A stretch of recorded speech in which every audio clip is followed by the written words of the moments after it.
Around and around we go. Where do we go? Nobody knows, except I do. And today we are going to talk about visa sponsorships. In my Where to Start and Go video, I mentioned that a con of working abroad is that your job is tied to your visa. And though I mentioned that it was possible to change your job, I reiterated how you are basically tied to it and never fully explained how you could be tied to it or how you could get out of being tied to your job with a visa.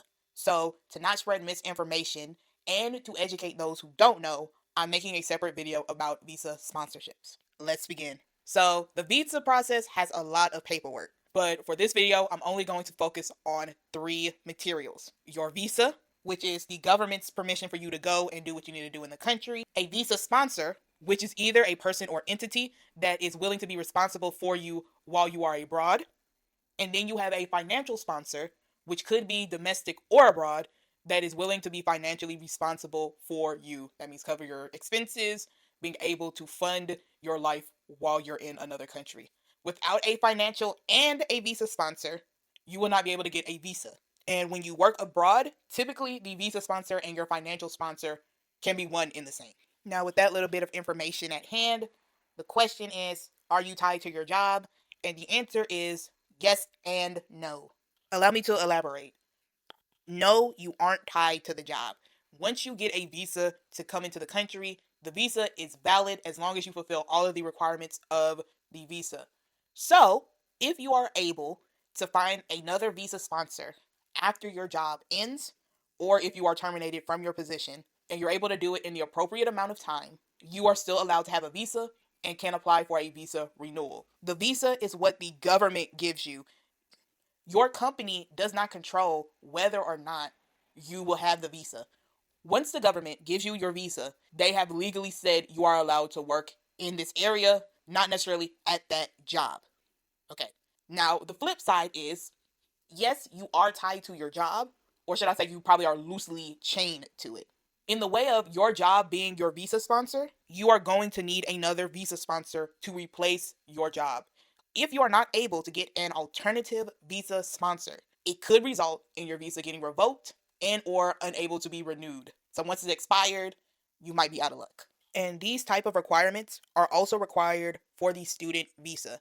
So when I went abroad to Korea, my home college was required to send a letter saying they are financially responsible for me, but I also needed paperwork from my exchange college saying, hey, we are hosting the student, they will be under our care.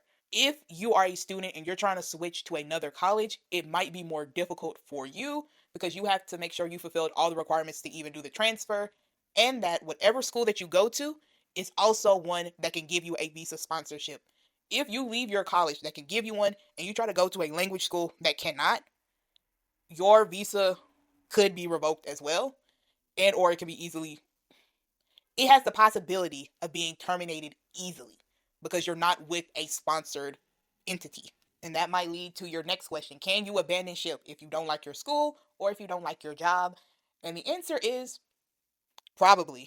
I'm not a legal advisor, so take whatever I say with a grain of salt.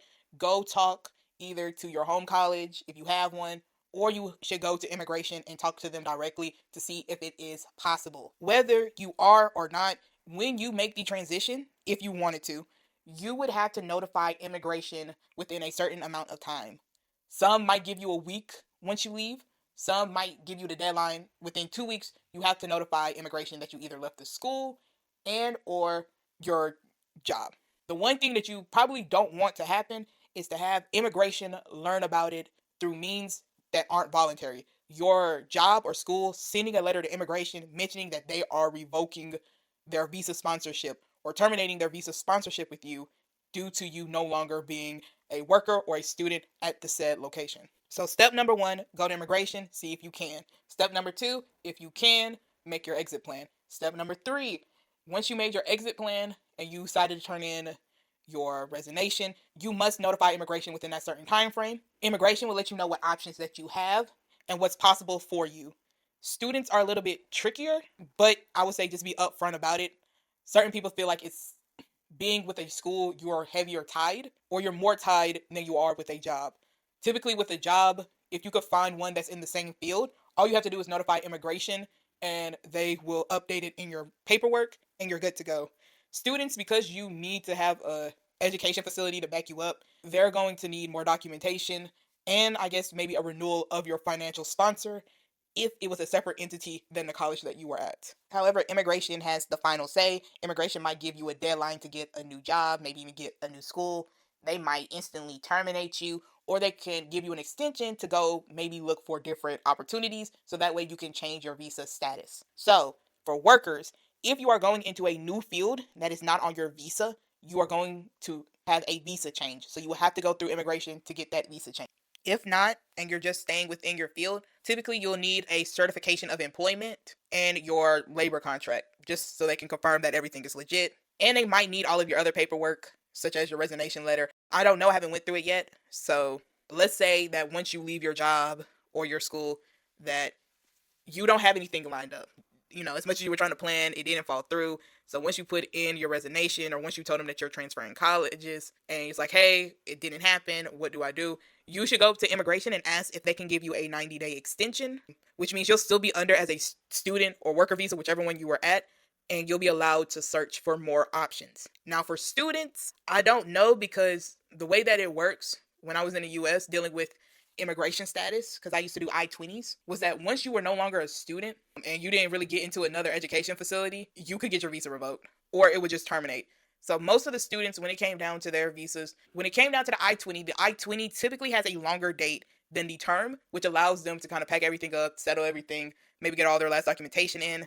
And it's typically earlier than the term as well, so they're able to move in and go through international, I would say for colleges, international like college orientation. However, once they are gone, we have to terminate them. And if they do not send us an updated they weren't able to come to the school. It can be very tricky for students. And that's it. Around and around we go. We went and we talked about visa sponsorships. So I will see you around.